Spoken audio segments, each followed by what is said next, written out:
ఇల్లాలు దేశ నిర్మాత, నో డౌట్, నో డౌట్. కానీ ఆ నిర్మాతకి మొత్తానికి విలువ కట్టిండ్రు. ఎట్లా, ఎంత? ఇదిగోండి, ఆమె సేవలకు నెలకు 30,000 రూపాయల విలువ. రోడ్డు ప్రమాద పరిహారం కేసులో సుప్రీంకోర్టు కీలక తీర్పు అంటూ, ఒకవేళ గృహిణి గనక, మహిళ గనక ఏదన్నా ప్రమాదంలో జరగరాంది జరిగితే వాళ్ళకి కట్టాల్సిన విలువ నెలకు 30,000. ఏమాత్రం తక్కువ చేసి చూపలేమని చెప్పడానికి ఈ తీర్పు అంట. ఇక ఒకసారి చూడండి. గృహిణులు అపరిమితమైన శ్రమను, కుటుంబం కోసం వారు చేసే త్యాగాలను గుర్తిస్తూ సుప్రీంకోర్టు చరిత్రాత్మక తీర్పు వెలువరించింది. ఇల్లాలు కేవలం ఇంటి పనులకే పరిమితం కాదని, వారు దేశ నిర్మాతలను కొనియాడింది అంటూ ఇప్పటిదాకా ఒక లెక్క, ఇప్పటి నుంచి ఇంకో లెక్క. ఇక ఇప్పటి నుంచి ఇళ్ళ మహిళలు కూడా, నేను నెలకు నీకు 30,000 పనిచేసి పెడుతున్నా, చెప్పు నా సంగతి ఏంది, ప్రభుత్వమే చెప్పింది, సుప్రీంకోర్టే చెప్పిందని చెప్తారు. ఇక ఒకవేళ చేతి ఖర్చులకు 4,000 5,000 ఇవ్వకపోతే కనుక ఇక మొగళ్ళకు ఉన్నాయి తిప్పలే.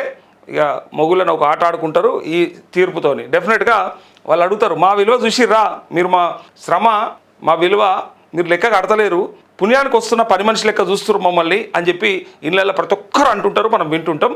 సో ఆ మాటకి ఇక ఈ తీర్పు వాళ్ళకి ఫుల్ సపోర్ట్గా వచ్చింది. ఇప్పటి నుంచి నా విలువ 30,000, నెలకు 30,000 నాకు ఇస్తే పని చేస్తా, లేకపోతే లేదనే అడుగులు కూడా ఉంటారు. ఇంకా మీరు అది కూడా చూస్తారు. ఎవరన్నా నాకు నెలకు నీ ఇంట్లో పని చేయాలంటే, నీ ఇంట్లో ఉండి నీ పిల్లల్ని, మీ అవనాయనని అందరూ చూసుకోవాలంటే నాకు నెలకు 30,000 రూపాయలు ఉంటుంది, నా బర్కత్ ఏమనుకుంటావు, నా విలువ అని చెప్పేసి చెప్తారు. చూడుర్రి, అది వింటాం మనం. ఇక ఇల్లాలు కేవలం ఇంటి పనులకే పరిమితం కాదని వారు దేశ నిర్మాతలను కొనియాడింది. మోటారు వాహన ప్రమాదాల్లో భార్యను కోల్పోయినప్పుడు ఆమె కుటుంబానికి అందించే గృహ సంరక్షణ లోటును కనీసం నెలకు 30,000 రూపాయల ఆదాయంగా పరిగణించి పరిహారాన్ని లెక్కించాలని స్పష్టం చేసింది అంటూ, ఇది మోటార్ వాహనాల చట్టం ప్రకారం. అంటే ఎవరికన్నా యాక్సిడెంట్ అయితే వాళ్ళ విలువని లెక్క కట్టి మళ్ళీ వాళ్ళ భర్తలకు ఇచ్చేదాని గురించి ఇదంతా, మళ్ళీ వీళ్ళకి ఇచ్చేదాని గురించి కాదు. వీళ్ళు లెక్కేస్తారు. డెఫినెట్గా మా విలువ 30 కాకుండా 15,000 ఉంటుంది, బరాబర్ నేను పని చేస్తున్నదానికి సుప్రీంకోర్టే చెప్పిందని చెప్తారు. కానీ ఇక్కడ ఏమవుతుందంటే వచ్చేది ఆమెకు కాదు. పాపం ఆమె ఏదన్నా జరగరాని ప్రమాదం జరిగితే అందులో తన ప్రాణం కనుక కోల్పోతే తనకి లెక్క కట్టేది, తనకి విలువ ఇచ్చేది 30,000. మళ్ళీ ఇది ఎవరికి ఉపయోగమయ్యా అంటే మళ్ళీ అత్తమామలకు, పిల్లలకు, భర్తకు, పాపం ఆమెకు కాదు. అందుకే ఇక చూడండి, లెక్కించాలని స్పష్టం చేసింది. Justice Sanjay Karol, justice N Koteshwar సింగ్తో కూడిన ధర్మాసనం ఈ మేరకు కీలక ఉత్తర్వులు జారీ చేసింది. సంపాదించే కుటుంబ సభ్యులపై గృహిణి ఆధారపడుతుందనడం కేవలం ఒక అపోహ మాత్రమేనని, వాస్తవానికి ఆ ఇల్లు సజావుగా సాగడం పూర్తిగా ఇల్లాలపైనే ఆధారపడి ఉంటుందని పేర్కొంది అని చెప్పి, ఇక్కడ మనం మాట్లాడేటప్పుడు మస్తు మాట్లాడతాం, మస్తు చెప్తాం, ఏమున్నది ఇంట్లోనే కదా, ఇంట్లోనే కూర్చుంటారు కదా, ఏం చేస్తారు, ఏం పని ఉంటుంది అని ఇలాంటివి మాట్లాడతాం. కానీ ఒక్క 4 రోజులు ఆ పని మనం చేస్తే తెలుస్తుంది దాని పెయిన్ ఎంత ఉంటుంది, దాని ఇబ్బంది ఎంత ఉంటుంది. మనం అనేటప్పుడు మస్తుగా అంటాం, మన వాళ్ళని అందరిని అంటుంటాం, మన ఇంట్లో అమ్మని అంటాం, అక్కని అంటాం, చెల్లెని అంటాం, లేదా భార్యని అంటాం. కానీ ఒక్కసారి అర్థం చేసుకుంటే, లేదా ఒక్కసారి మనం కనుక ఆ పని ఏందో చేస్తే, ఎందుకంటే మనకు బయట పనులతోని బిజీ ఉండడం వల్ల, బయట పనులు చాలా గొప్పవి అనుకోవడం వల్ల అవి చిన్నగా కనపడతాయి. కానీ నిజంగా చెప్పాలంటే అదే చాలా గొప్ప పని. ఎట్లా గొప్ప పని అవుతుంది అంటే, దానికి ఒక టైం టేబుల్ పెట్టుకున్నట్టు, పొద్దున బ్రేక్ఫాస్ట్కి రాత్రి ఆలోచించాలి ఏం చేయాలనో, పాపం పిల్లలకి, భర్తకి.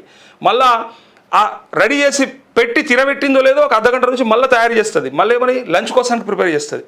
మళ్ళీ లంచ్ ఏం చేసి పెట్టాలనో వీళ్ళకి, లంచ్ అయిపోతుందో లేదో జరసేపు ఉరుకుదామని కూడా అనుకునే లోపే సాయంత్రం, సరే ఒకవేళ పెద్ద కుటుంబం అయితే మళ్ళీ స్నాక్సో లేకపోతే టీయో పకోడీలో అవి స్టార్ట్ అయితేనే ఉంటాయి. అదే అయిపోగానే మళ్ళీ రాత్రి డిన్నర్కి ప్లాన్ చేయాలి. ఇన్ని ప్లాన్ చేసి ఆమె దీన్ని పండేది ఎప్పుడయ్యా అంటే 11-12 గంటలకి.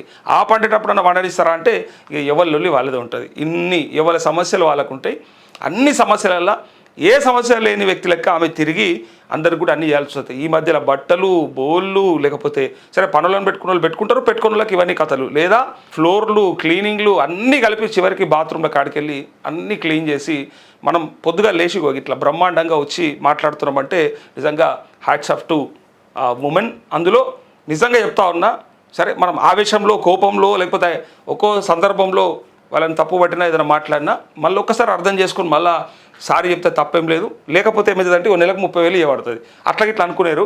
కాకపోతే చెప్పింది ప్రమాదానికి సంబంధించినటువంటిది. ఇదిగోండి, సంపాదించే వారే నిజానికి గృహిణిపై పూర్తిగా ఆధారపడతారు, కానీ వాస్తవానికి సమాజంలో దక్కాల్సిన గుర్తింపు దక్కడం లేదు. రివర్స్లా మనం డబ్బులు సంపాదిస్తామని మనం అనుకుంటున్నాం కదా, అనుకోవడం మేము సంపాదిస్తున్నాం కదా, వాళ్ళు వీళ్ళ మీద ఆధారపడట్లే. అసలు డబ్బులు సంపాదిస్తున్నాం అనే దాంట్లో మనం పూర్తిగా వాళ్ళ మీద ఆధారపడతాం. అంటే వాళ్ళు అన్నీ చేస్తేనే మనం నడుస్తుంది, లేకపోతే మనం ఈ సంపాదన ఎక్కడికెళ్ళి వస్తుంది. నువ్వు బరాబర్ ఉండాలి బయట అంటే ఇంటికాడ వాళ్ళు బరాబర్ ఉంటేనే మనం కరెక్ట్ చేస్తాం. వాస్తవానికి సమాజంలో దక్కాల్సిన గుర్తింపు దక్కడం లేదు. భవిష్యత్తులో ఆమెను గృహిణి అనడం కంటే దేశ నిర్మాత అని పిలవడమే సముచితం. అందుకే హౌస్ వైఫ్ నుంచి హోమ్ మేకర్కి వచ్చింది. మీరు చూసిరో లేదో, ఒకనాడు హౌస్ వైఫ్ అని పిలిచేటోళ్ళు. మీ వైఫ్ ఏం చేస్తుంది అంటే హౌస్ వైఫ్ అని చెప్పేటోళ్ళు. ఇప్పుడు హోమ్ మేకర్. షీఈ్ ఆల్సో అంటే like employee, like self employment అంటే తను కూడా చేస్తున్నటువంటి పనినే హోమ్ మేకర్ అని పేరు తీసుకొచ్చిర్రు. ఇంటిని చక్కదిద్దే ఆ పనిని హోమ్ మేకింగ్ అని బ్రహ్మాండంగా తీసుకొచ్చిండ్రు. ఇప్పుడు ఇంకా డైరెక్ట్గా ఇక ఈ కంట్రీని నడిపించే ప్రొడ్యూసర్ అని చెప్పి కూడా తన పేరును మారుస్తూ ఉన్నారు. ఇక దేశ నిర్మాత అని పిలవడమే సముచితమని ధర్మాసనం తెలిపింది. భారతదేశ ఆర్థిక వ్యవస్థను బలోపేతం చేయడంలో మహిళల పాత్ర అమూల్యమైందని పేర్కొంది. దేశ జీడిపిలో మహిళల ఉచిత సేవల వాటా 15 నుంచి 17% వరకు ఉంటుందని కోర్టు గుర్తు చేసింది. రోడ్డు ప్రమాదాల పరిహారం కేసులో జరుగుతున్న జాప్యంపై ఆందోళన వ్యక్తం చేసిన కోర్టు ఈ కేసును ఏడాదిలోపు పరిష్కరించేలా చూడాలని అన్ని హైకోర్టుల ప్రధాన న్యాయమూర్తులను ఆదేశించింది. 2001లో పంజాబ్లో జరిగిన ఓ రోడ్డు ప్రమాద కేసు సంబంధిత అప్పీల్ విచారణ సందర్భంగా సర్వోన్నత న్యాయస్థానం ఈ తీర్పును వెలువరించింది. అయితే ఇక్కడ ఈ చట్టాన్ని కఠినంగా అమలు చేయాలని చెప్పి అడుగుతా ఉన్నారు. PCPNDT సమాజంలో ఇంకా కొనసాగుతున్న పితృస్వామ్య పోకడలు, రహస్య లింగ నిర్ధారణ పరీక్షలపై సుప్రీంకోర్టు తీవ్ర ఆందోళన వ్యక్తం చేసింది. దేశంలో బాలికల నిష్పత్తి 1991లో 945 నుంచి 2011కు 919కి పడిపోవడం ఆందోళనకరమని పేర్కొంది. ప్రజల మానసిక స్థితిలో మార్పు వచ్చే వరకు గర్భధారణ పూర్వలింగ నిర్ధారణ నిషేధ చట్టాన్ని కఠినంగా అమలు చేయాలని స్పష్టం చేసింది. 1000కి ఒకనాడు 1991 1000కి 945 మంది ఉంటున్నారు. అంటే 1000 మంది పురుషులకి 945 మంది మాత్రమే మహిళలు నిష్పత్తి, ఆ బాలికల నిష్పత్తి. అది మొన్న 2011 జనాభా లెక్కల నాటికి అది 919కి పడిపోయింది. ఇప్పుడు ఎంత ఉందో తెలియదు, ఇంకా పడిపోతుంది. ఇప్పుడు తెలిస్తే, ఇప్పుడు చూస్తే అర్థమవుతుంది, ఇప్పుడు వచ్చే లెక్కలు చూస్తే.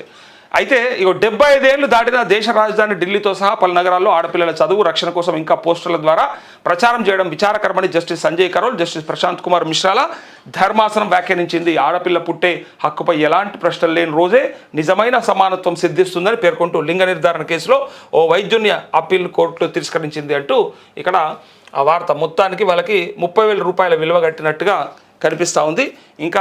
ఇంకొక ముఖ్యమైనటువంటి వార్త ఇదిగోండి.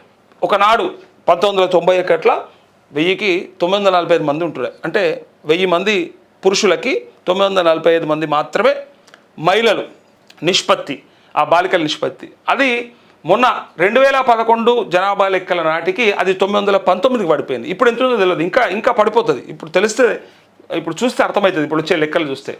అయితే ఇక 75 ఏళ్ళు దాటిన దేశ రాజధాని ఢిల్లీతో సహా పలు నగరాల్లో ఆడపిల్లల చదువు రక్షణ కోసం ఇంకా పోస్టర్ల ద్వారా ప్రచారం చేయడం విచారకరమని జస్టిస్ సంజయ్ కరోల్, జస్టిస్ ప్రశాంత్ కుమార్ మిశ్రాల ధర్మాసనం వ్యాఖ్యానించింది. ఆడపిల్ల పుట్టే హక్కుపై ఎలాంటి ప్రశ్నలు లేని రోజే నిజమైన సమానత్వం సిద్ధిస్తుందని పేర్కొంటూ లింగ నిర్ధారణ కేసులో ఓ వైద్యుని అప్పీల్ కోర్టులో తిరస్కరించింది అంటూ ఇక్కడ ఆ వార్త. మొత్తానికి వాళ్ళకి 30,000 రూపాయల విలువ కట్టినట్టుగా కనిపిస్తూ ఉంది. ఇంకొక ముఖ్యమైనటువంటి వార్త ఇదిగోండి.